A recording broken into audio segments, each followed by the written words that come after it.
guys, so I wasn't able to film what I wanted to film because there was another hurricane that came yesterday. It was like a category 1.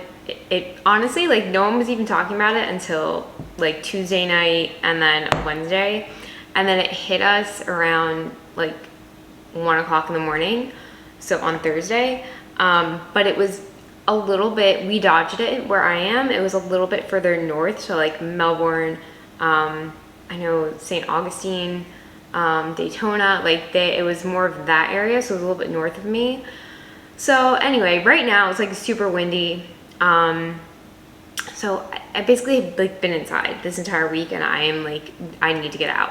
So in lieu of what I was going to shoot this week, we're gonna make granola. So this is my little like, now on my website, I have a ton of like actual like granola recipes.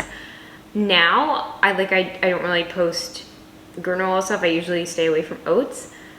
But when I make like a big batch of just granola that I usually have like snack on the weekends or something, it's like the kitchen sink granola. So like kitchen sink cookies, you just throw in a bunch of stuff that you have. And that's kind of what I do, because I get a lot of weird random food things, like fun sugary cookies and little snacks and stuff where I'm like, I wouldn't eat this normally, but like I want to use it. So I usually just like crush it up or whatever and throw it in a bowl of oats and different like grains, and then I just shove it in the oven, bake it for a little bit, and yeah. So we're just gonna do that together right now, and yeah. So I usually start with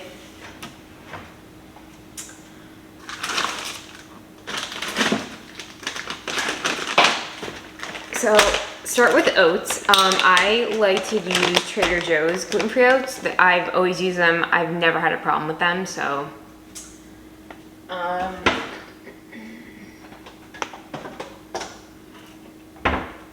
I usually do about like 2 cups or so, a little bit more, because it's easier to make like a large batch, and it lasts forever. It get a little stale, but I personally don't mind it.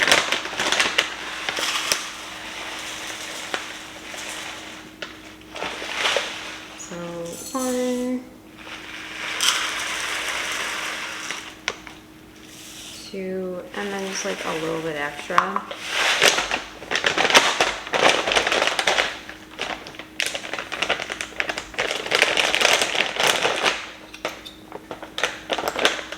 Okay, and then I always put this, so Puffed Millet, it's kind of like that bulk. It just bulks things up. It gives it a little more whatever, but this stuff is the best. So around like 2 cups again. I don't really measure this accurately, just kind of like a little bit like that, right? Whew. So there we go. And then whatever cereal I have, like plain cereal that's open, so that can either be Rice Chex or like Kix or something. So that just gives it a little extra cereal-like quality to it. So probably just a little bit.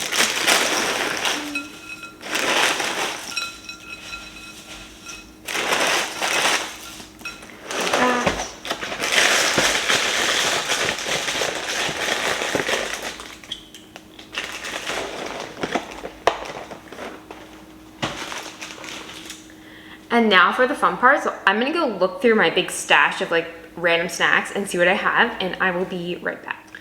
Okay, so first thing, I forgot, I have these Drizzlicious, makes these like, I don't know, puffed like rice cakes, mini ones with like whole grains. And these are the cinnamon ones, but there is a birthday cake one that is the best, and that's when I used to make the birthday cake granola with a bunch of like different like funfetti kind of flavored things. I literally can't find that variety like anywhere. It is kind of hard to find these. Sometimes you see them at like, I don't know, like TJ Maxx or like Big Lots or like random stores like that. So if you can find them, definitely get them. You can get them online for sure, but so I usually add this. I'll like crush them up too. I'll crush them up when I like mix everything together. And then I just have these 2 lots of these Made Good. So these are allergy-free Rice Krispie treats. They are delicious. You can find these like anywhere now. I just crush them up. So it's basically, it's rice, and they're just a little sticky when you like break them up. Add these. And then I have these gingerbread peeps. Now there is obviously gelatin in here, and there's gelatin in the funfetti candy corn that I'm gonna put in.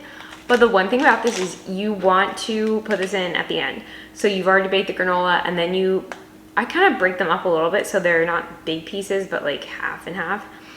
I put them in like at the end when the granola is cooling. Otherwise it will be like a melted, gooey, like it doesn't work. I've done it the wrong way many times, and while you still get the taste, it's not as enjoyable. So these are so stale, which Peeps are way better when they're stale. Like, I don't know about you guys, but I hate Peeps fresh. So whenever, like, when I was younger, growing up, and we would do like Easter egg hunting, and my mom would put Peeps like in the egg, that was like the best. And I would wait, because usually they would get stale even just overnight, like when we were doing that little Easter egg hunting in our house. But yeah, so now this is like all, so this is gingerbread. I don't know, I hope this is good. Oh wait, you know what, actually I'm gonna put these in at the end too, because they're gonna melt as well, because it's marshmallow. So we're gonna wait, we're not gonna do that either. But the other thing, I love a little bit of saltiness, and that comes from pretzels. So these are super old, Bowl and Basket, obviously from like up in New Jersey. These gluten-free pretzels, these are the best, though. They are my favorite.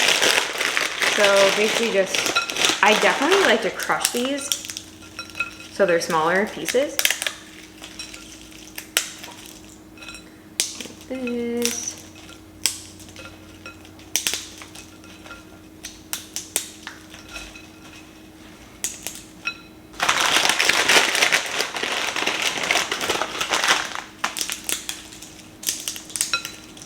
Did you guys see that? Oh my god.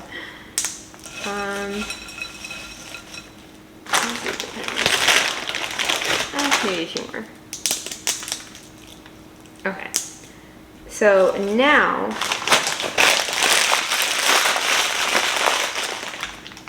what I'm gonna do is put a little bit of extra cinnamon and vanilla. So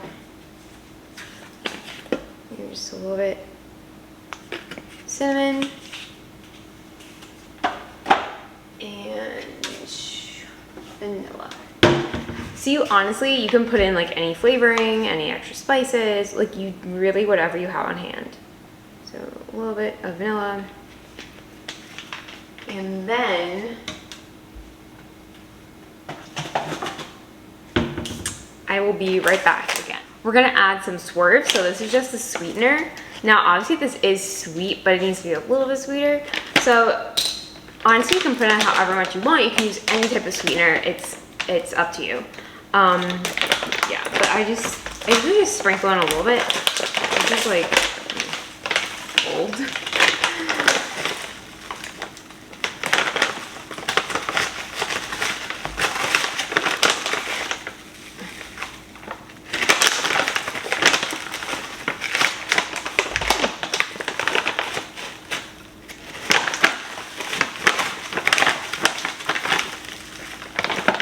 Just a little bit, and then what I do is add like 1/4 cup of water or so.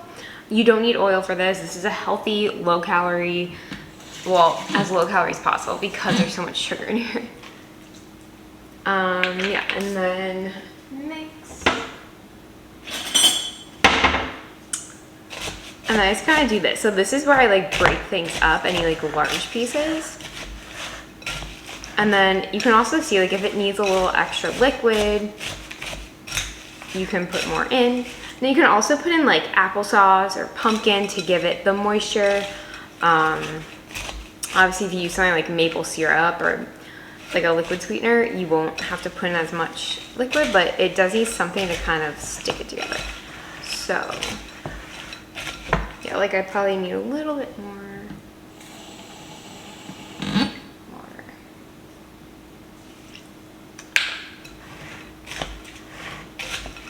And then I just like to add things at the end too. So even when it's done, like the next week, I'll like add some crushed up cookies or something that I have that I need to like use up and just throw it in there.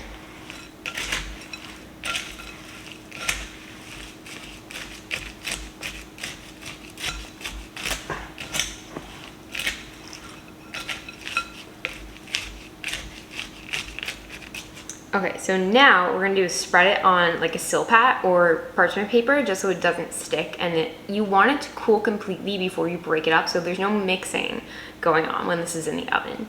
So let me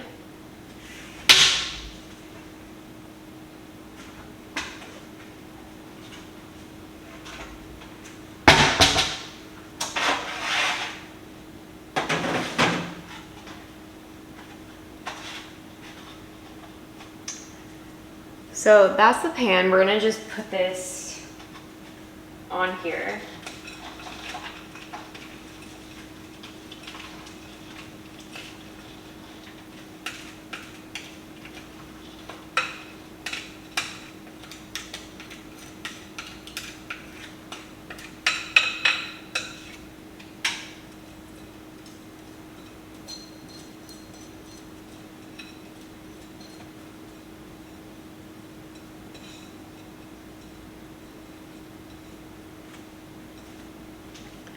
Get like every last drop. And then you can use a spoon, the paddle, or you can just kind of use your hands to like kind of space this out a little bit.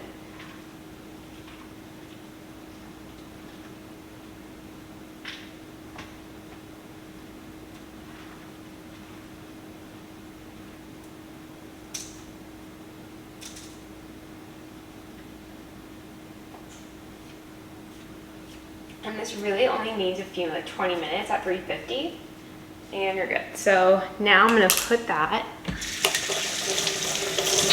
in the oven.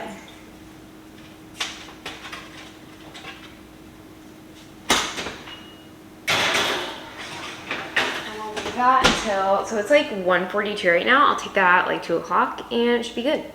Yeah, and then I will clean up, and then I'll show you just what I do to put in these like extra things that are they're gonna melt, and it's just like you can put it in there, and sometimes it helps with like the clumping to get like nice clusters, but honestly like it tastes better like texture wise when you put it in after. So yeah, okay, so I just took it out. It's like sizzling, like it's nice, like it cooked off any of the extra moisture. And now we're not going to touch it at all until it's completely cool. So this is going to be like an hour or two later. But while it's still kind of warm, I am going to put in these additions. So it kind of, the flavors can kind of like melt in a little bit, but it won't like completely like just become a sticky mess. So I'm just going to break up these peeps and just kind of like put them all over the top. And then just a few pieces of candy corn. So what I'd like to do is just sprinkle out a few, and then if you can see this, I'm gonna like just kind of break it in half like that. And so just, you get more for a smaller amount. Obviously like that'll get like mixed together when you actually like put it in a bag. But for now, that's good. You can always add more later.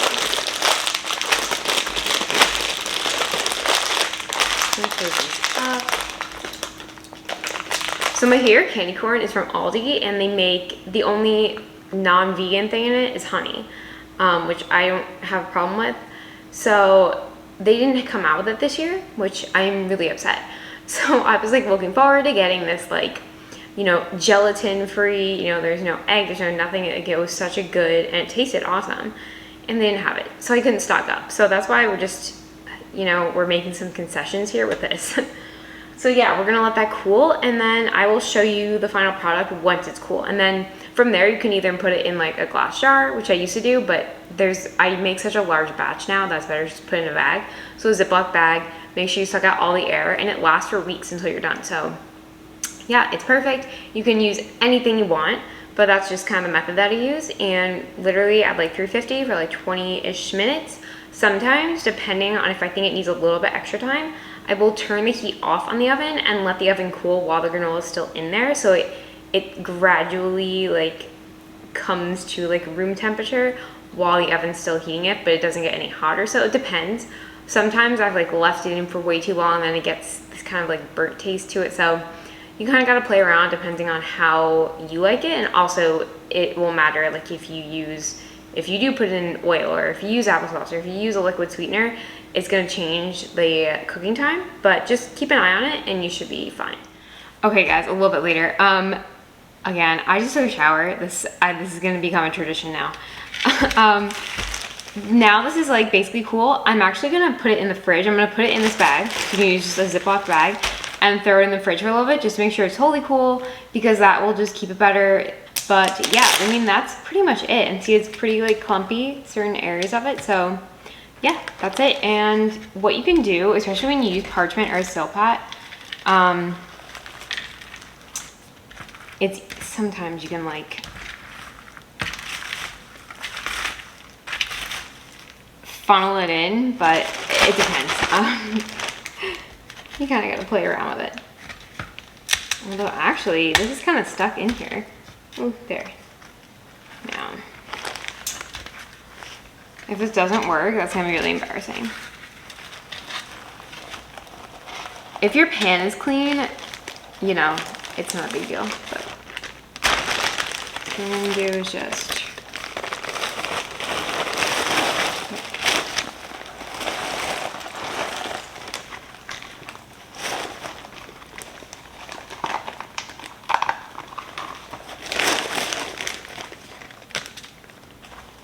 and then you kind of scrape in any other extra pieces, but yeah, that's all you do. And pretty simple. So you can, you know, play around with it and make it your own, but there you go.